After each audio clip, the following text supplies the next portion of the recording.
When the Dead Sea Scrolls were first discovered, they caused both excitement and fear. Could they shine a new and meaningful light on the roots of Christianity, maybe even on Jesus himself?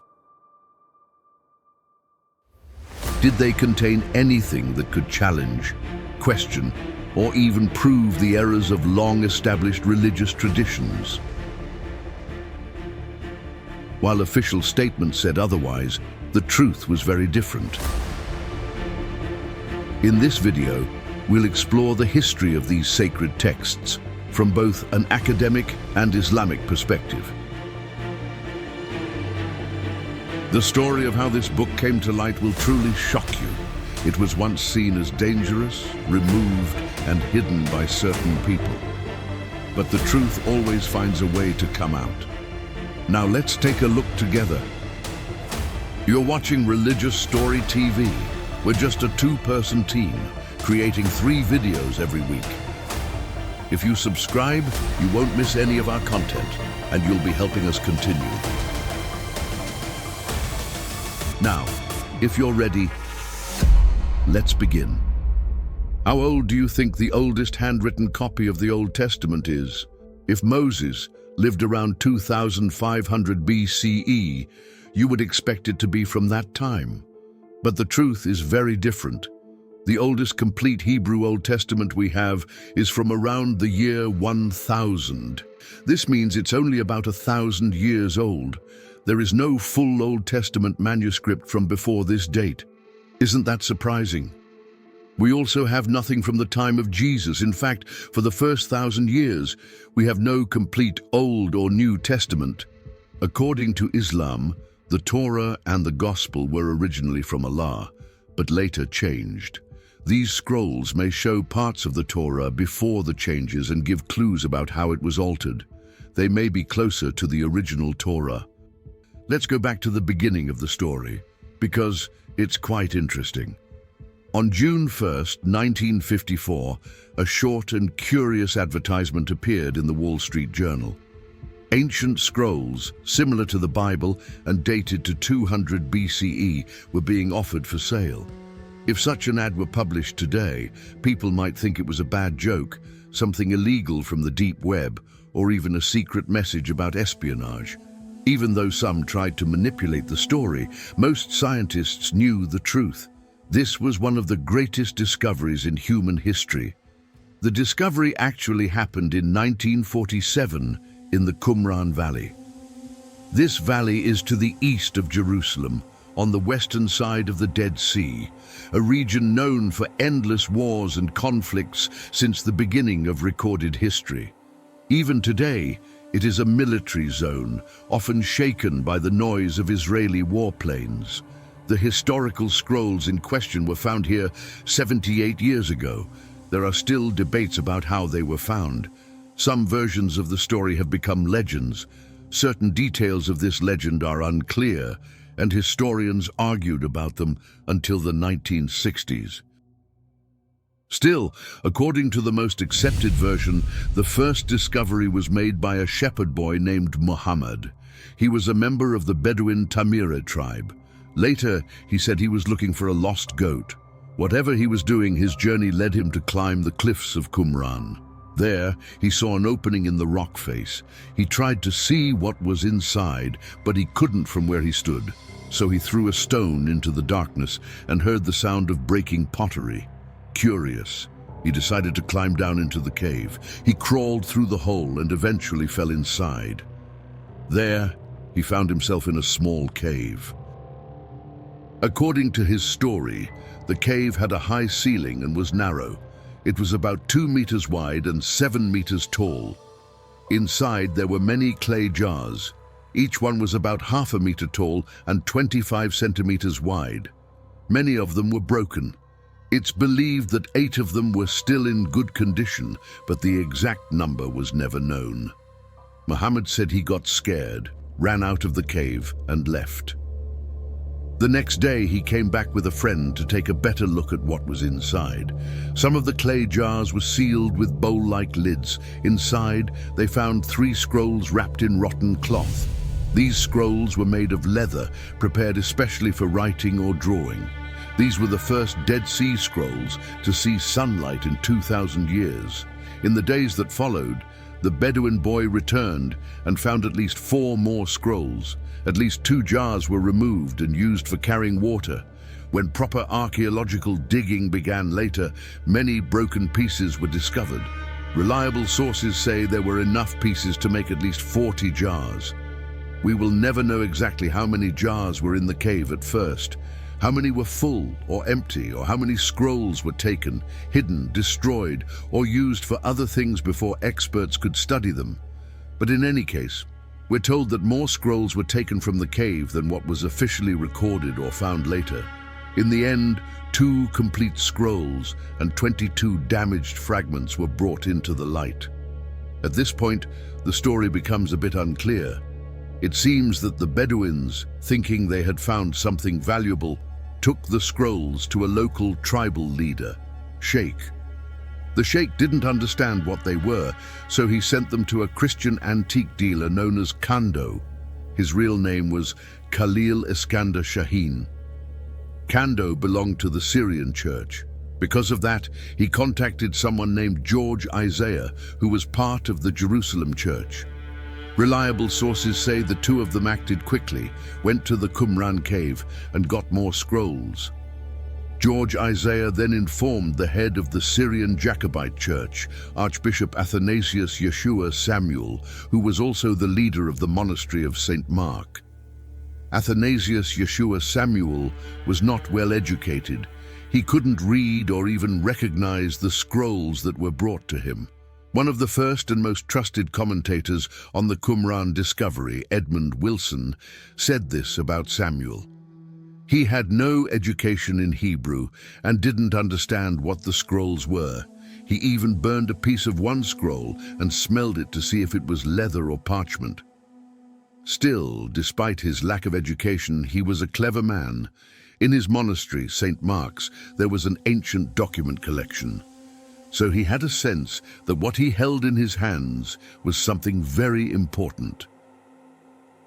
In August of that same year, the Metropolitan Archbishop Samuel sent 5 monks, along with George Isaiah, to the Qumran cave. The team worked at night, which was illegal. After long examinations and digging at the site, they found at least 1 jar and some new fragments. 1 year later, when the first official search team arrived, they saw that the original cave entrance had been changed. A larger opening had been dug under the main entrance that the Bedouins had found. What the monks found during their secret visits is still unknown. However, according to one claim, some scrolls that have never been shown to the public ended up in the hands of the church. What happened next was full of action and mystery, like something out of a Holy Grail story. But here, I'll tell you only the confirmed or mostly known facts. One of these facts is this. After Archbishop Samuel got hold of some of the scrolls, he tried to find out how old they were, but the experts he showed them to didn't know what they were. In fact, they even doubted their age and whether they were real. It seems that even though Samuel didn't fully understand what he had found, he was the only one who sensed that these scrolls were possibly the oldest versions of the Bible and Torah, and that they could cause big debates. He believed they should be kept secret. In September, during a trip to Syria, Archbishop Samuel met with Miles Copeland, the CIA representative in Damascus. According to Copeland, a clever Egyptian trader came to visit him one day and said he had a great treasure. The man reached into a dirty sack and pulled out a scroll. Its edges were already falling apart and little pieces were flaking off. When Copeland asked what it was, the trader didn't answer. Copeland offered to take pictures of the scroll and study it if the trader left it with him. To take the photos, Copeland and his colleagues brought the scroll to the roof of the U.S. consulate in Damascus and unrolled it there. At that moment, a strong wind blew. Copeland remembered that pieces of the scroll flew off into the streets and were lost forever. A big part of the scroll was destroyed this way. Still, with the equipment provided by the U.S. government, Copeland and his team managed to take about 30 photographs. These photos were later sent to the US Embassy in Beirut and shown to an expert in ancient languages. The expert said the scroll was part of the Book of Daniel from the Old Testament. Some parts were written in Aramaic, others in Hebrew. Unfortunately, that's where the story ends. It's unknown if the scroll Copeland photographed was ever fully identified. But one thing is certain: it was never made public. Metropolitan Samuel got in touch with Professor Eleazar Sukenik from the Hebrew University's Archaeology Department and showed him the scrolls he still had. After receiving the scrolls, Sukenik secretly left Jerusalem on November 29, 1947. There, the details of how the scrolls were found were explained to him, and he was shown 3 scrolls that had been put up for sale, along with the jars they were found in. These were the ones that had slipped out of the Metropolitan's hands. Sukenik was allowed to take the scrolls home and study them. But that night, a dramatic piece of news came on the radio. The United Nations had voted to approve the creation of the State of Israel. At that moment, Sukenik decided to buy the scrolls. With all the historic events starting to unfold, the scrolls seemed to carry a symbolic meaning as well. Toward the end of January 1948, Sukenik arranged a secret meeting to view the scrolls that were still in the hands of Metropolitan Samuel. During the meeting, Sukenik tried to lower the price. The Syrian middleman, who was representing the Metropolitan, arranged another meeting for the following week. Meanwhile, Sukenik was trying to find the money, but for 2 weeks he heard nothing from the Metropolitan or the middleman until he received a letter. In that letter, it said the Metropolitan had decided not to sell the scrolls at all. Sukenik would only find out the truth much later. American experts who had photographed the scrolls had made a much higher offer and bought all of them from the Metropolitan. In February, Metropolitan Samuel contacted the Jerusalem-based Albright Institute and sent the full copies of the scrolls to Professor William Albright, a top expert from Johns Hopkins University. On March 15th, Professor Albright confirmed the importance of Sukenik's discoveries and gave his approval for the Qumran scrolls. Without even realizing it, he also gave the boldest estimate of their age. I wholeheartedly congratulate you on the greatest manuscript discovery of modern times. I have no doubt that the scrolls are even older than the Nash papyrus. My preferred date is 100 BCE. What an incredible discovery. And I can happily say there is not the slightest doubt about the scrolls' authenticity. The scrolls found were written on leather, copper, and paper. They were made up of about 40,000 fragments in total, some written in Hebrew and some in Aramaic. These were the oldest copies of the Torah and the Bible ever discovered, making them the oldest known religious writings of the Abrahamic faiths. Of course, it would take many years of digging and searching to gather all 40,000 fragments. On page 4 of the Times newspaper, Monday, April 12, 1948, the following headline appeared: Ancient Manuscript Found in Palestine. New York, April 11th. Yesterday, Yale University announced the discovery of the oldest manuscript of the Book of Isaiah in Palestine. The manuscript was found in the library of the Syrian monastery of St. Mark in Jerusalem and has been preserved as a scroll since around the 1st century BCE. The scrolls were identified by staff from the American School of Oriental Research in Jerusalem, also known as the Albright Institute. However, the world did not react as expected. Universities did not rise in excitement. This was because the New York Times was publishing one breaking news story after another. The war crime trials from World War II were still ongoing. 14 SS officers who had worked in death squads were sentenced to death. Also, just 2 days before the scroll news was published, on the previous Friday, the Irgun and Lehi groups had attacked a village named Deir Yassin.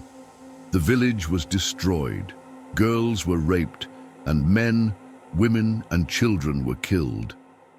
Because of these tragic events, the scroll discovery didn't catch much public attention. But behind the scenes, political and religious powers who understood their importance began to act. Due to the continuing conflicts in the region, official and professional teams were unable to conduct digs, so for many years, excavations had to be done illegally. In the years that followed, the scrolls turned into a huge business. The whole issue became an international scandal. Fragments of the scrolls were carried from one country to another, hidden inside dirty wallets or cigarette packs. There were many forgeries, and con artists tricked countless people.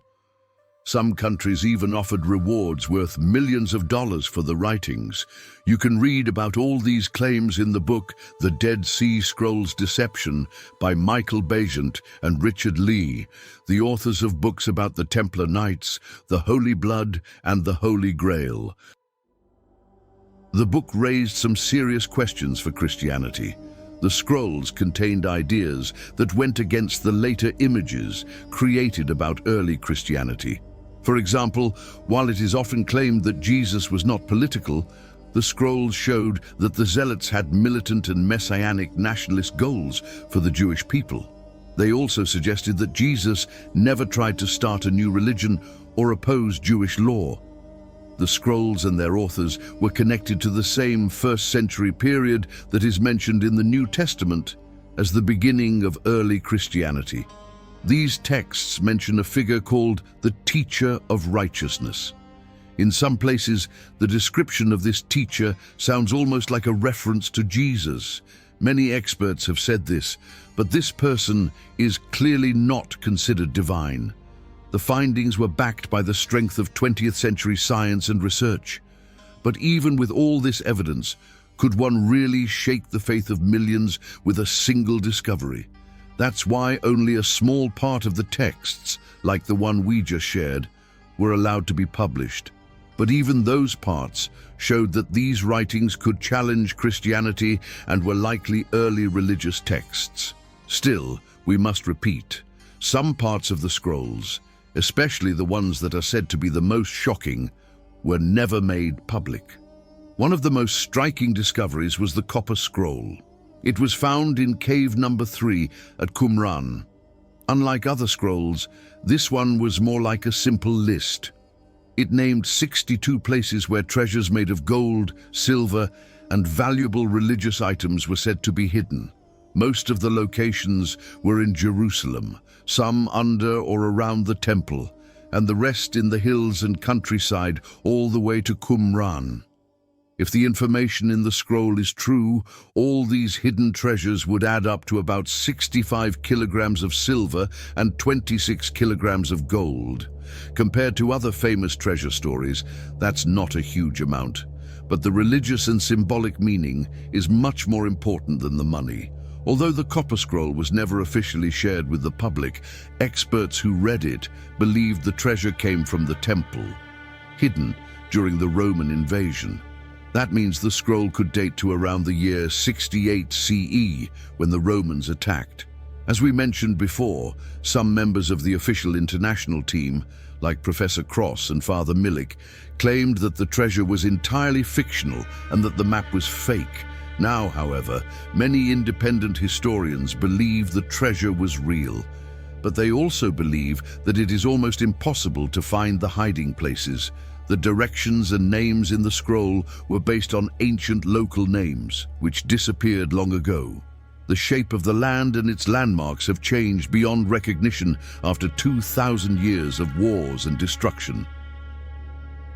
Lastly, something unexpected could still come from the secret scroll market at any time. Things that have been kept hidden might finally be made public. As we said before, such materials do exist. The real question is, when will the people who hold them decide to reveal them?